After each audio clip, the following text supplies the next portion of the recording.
আপনার চোখ দিয়ে কি কখনো আল্লাহর জন্য পানি বেরিয়েছে? আপনি যখন আল্লাহর জন্যে একা একা কান্না করেন, তখন আল্লাহ কি বলে জানেন? আল্লাহ তাআলা তখন ফেরেশতাদেরকে জিজ্ঞাসা করেন, আমার এই বান্দা কেন কান্না করেছে?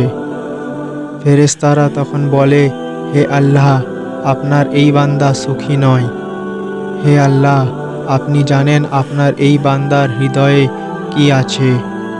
হে আল্লাহ, আপনি তার জন্য সবকিছু সহজ করে দিন। তখন আল্লাহ বলেন, আমি আমার এই বান্দাকে ভালোবাসি। আমার বান্দা তার জীবন থেকে যা কিছু হারিয়ে ফেলেছে, আমি তাকে আখিরাতে তার চেয়ে উত্তম জিনিস দিব।